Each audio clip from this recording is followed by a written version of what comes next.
sin respeto a los derechos de autor. Ese es un escándalo. Y nosotros nos hemos habituado a ese escándalo. Nos hemos habituado tanto que la pregunta que plantea el libro que se fue es si vamos a competir con Suecia. Pero yo no. Esa es la lógica del capitalismo, la lógica de la lucha de todos contra todos. Yo creo que lo que tenemos que hacer es un esfuerzo gigantesco por crear una sociedad en que no compitamos todos contra todos, sino que nos demos en la mano todos con todos. Colaboremos todos con todos. ¿No? Y eso también, ¿no es cierto?, a escala de las naciones, de los pueblos, no solo de los individuos. Vale decir, yo creo que la única salida, si es que es posible, porque si no la alternativa es nuestra propia autodestrucción, es ser capaces de ir dando paso a una economía de la solidaridad. Una economía, ¿no es cierto?, que ponga por delante efectivamente los intereses de las personas y no esta lógica del monstruo, ¿no es cierto?, que nos devora a todos, ¿no es cierto?, de esta valorización del capital que es insaciable, como ya Aristóteles en su análisis de la economía climatística, ¿no es cierto?, lo hacía. Una última ronda, espero que sean las palabras respuestas. Tengo profesor. Gracias. Les felicito por el esfuerzo que han hecho de reunirnos a conversar sobre esta cuestión. Trataré de ser lo más leve posible, porque la hora ya aprieta, todos estamos cansados. Creo que un elemento común de las intervenciones de hoy apuntan hacia la dificultad de reconocer elementos que constituyan una teoría suficientemente sólida para explicar todos los fenómenos sociales que acompañan a la clase económica latinoamericana.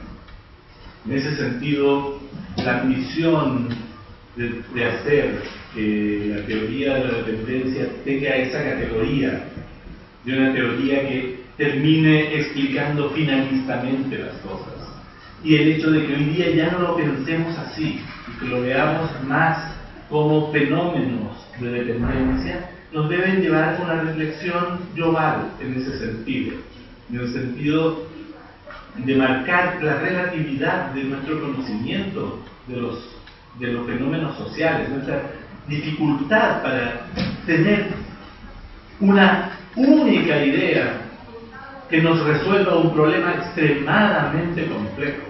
Creo que intelectualmente, y ahora que estamos aquí con estudiantes, es importante lanzar un mensaje de humildad acerca de la capacidad intelectual que hoy día dominamos para poder comprender todo lo que estamos manejando y encontrar soluciones para todo lo que estamos haciendo. Un buen ejemplo es cuando los fenómenos de dependencia se transformaron en una teoría que quería explicarlo todo y que quería inducir una acción política en una única dirección. En ese sentido, superando este comentario general acerca de la necesidad de buscar eclecticismos, relativismos, apegarnos un poco más a la realidad que a las ideologías, ¿no? Dos preguntas súper concretas. Luis, ¿cómo se compatibiliza todo esto de la dependencia y el estructuralismo con el neoclasicismo?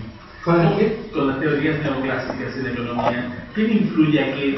¿Cuál es la dirección en la cual se influye desde el pensamiento neoclásico sobre el pensamiento estructuralista o dependentista y viceversa? ¿Hay esos canales? ¿Hay la permeabilidad para poder tener un espacio ecléctico en donde podamos reconocer algo que nos sirve, no quedar atrapados en un paradigma en el cual terminamos encasillados y pensando en una única dirección? Por otro lado, una pregunta para Jorge. Cuando tú hacías esa referencia de la solidez de la evolución de los términos de intercambio, hoy día que tenemos series muy largas de series de intercambio y que sabemos que por largos periodos el fenómeno funcionó de una manera diferente, que los términos de intercambio estaban a favor de América Latina, ¿por qué en ese momento las cosas no se resolvieron mejor? O incluso desde otro punto de vista, ¿no?, tratando de buscar los eclecticismos, la necesidad de explicar eso que pareciera paradójico frente a lo que parecía sólido y se nos debilita. Hoy día mismo, ¿no? Los términos de intercambio están funcionando a favor. ¿Qué pasa? Que entonces se van a empobrecer los ricos y nos vamos a enriquecer los pobres porque la teoría nos explica todo. Allí creo que el enorme esfuerzo que hace la historia económica por producir información empírica nos debe conducir hacia relativizar las visiones simples y apostar más por visiones más complejas, y esa complejidad yo al menos la veo más cerca del eclecticismo que del normalismo.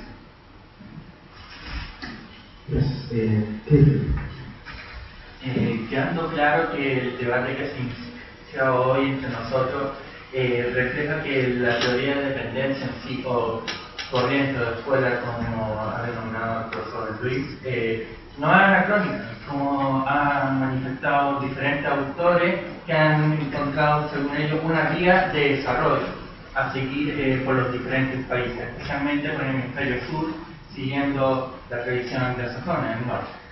Pero en el debate que se inició hoy se ha tomado como aspectos fundamentales que fueron enunciados por el profesor Luis: la dependencia comercial, la dependencia financiera, dependencia tecnológica y dependencia política. Pero, ¿qué pasa con la dependencia cultural en esta teoría? Si bien esta discusión fue iniciada por Salazar Bondi y Leopoldo Sea preguntándose sobre la identidad latinoamericana, ellos ya habían dado pies a preguntarse sobre una dependencia cultural en torno a qué somos nosotros. Y en base a esto, pensadores latinoamericanos hicieron propia esta teoría de dependencia.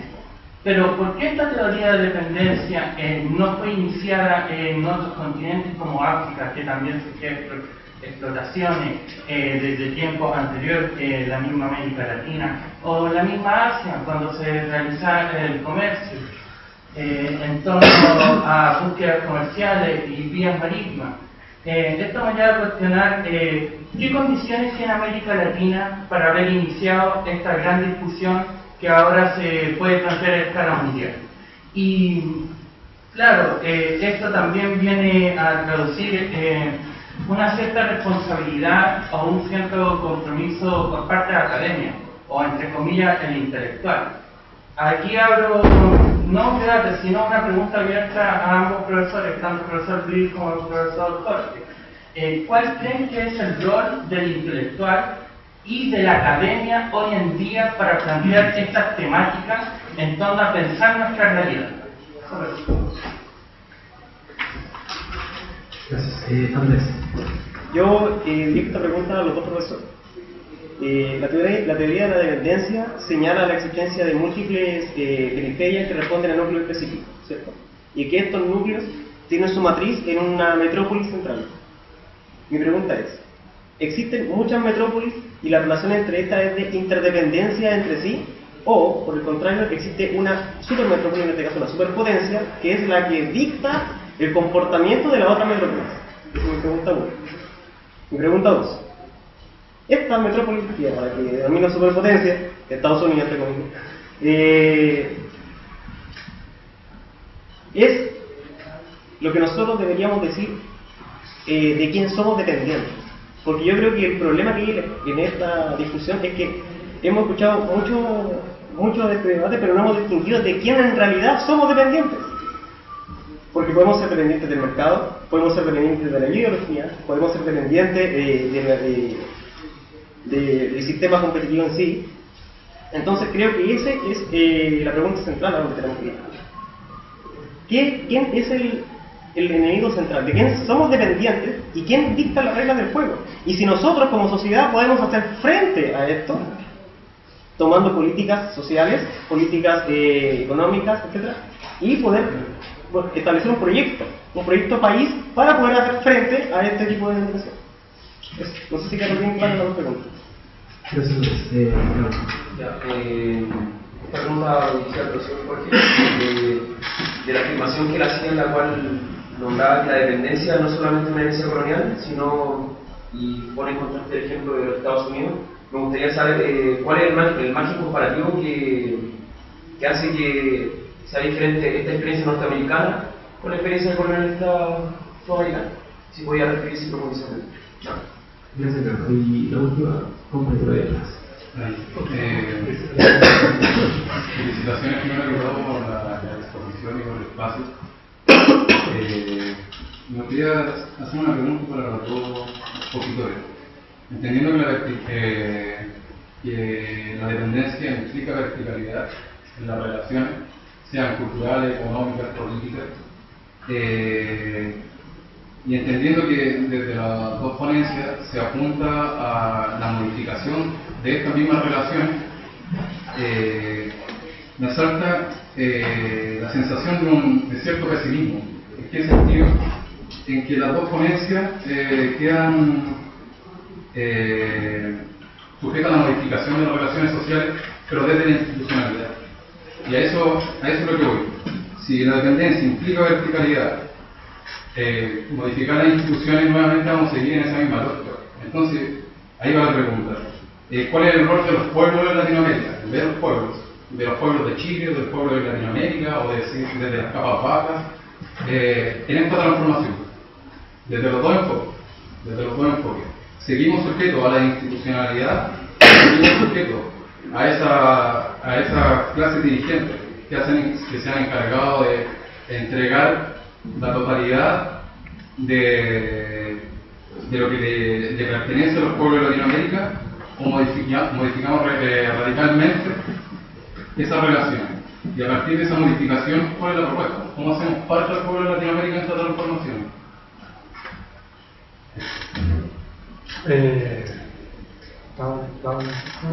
Esto es misión imposible, ¿no? 3, 4. Yo voy a tratar de telegráficamente ser lo más amable posible y decir algo, pero sepan que es imposible porque ustedes se van antes de que uno siquiera empiece a responder, ¿no? Yo pensaba que César era un amigo hasta que hizo la pregunta que hizo. A mí me parece que con lo que yo decía hoy tenemos acceso a muchas teorías que yo llamaría neoestructuralistas, por ponerle un mote, que contienen muchas cosas y yo creo que se han transformado, constituyen verdaderamente una alternativa al pensamiento neoclásico. No tengo tiempo de desarrollarlo. En la teoría de la gente, en la teoría de la innovación, en la teoría de la propiedad, en la propia teoría del desarrollo, en fin, creo que constituye una alternativa conceptual al enfoque neoclásico y arraiga en muchos aspectos de la teoría de la CEPAL, y es cierto que, como decimos, Prebisch tiene, como dijo bien Jorge, Prebisch era originariamente un neoclásico y siguió usando muchas influencias neoclásicas. Creo que se ha gestado algo diferente, ¿no? Donde el pensamiento latinoamericano ha hecho su pequeña contribución a un pensamiento que es mucho más universal.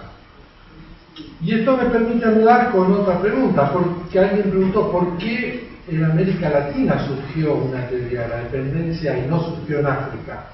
Y yo creo que en parte porque América Latina logró determinados niveles de desarrollo, logró construir cierto Estado, cierta intelectualidad, ciertos sectores empresariales, ciertas políticas de desarrollo, y que todo eso hubo un cambio social y se generó una masa social crítica capaz de construir una respuesta intelectual cultural.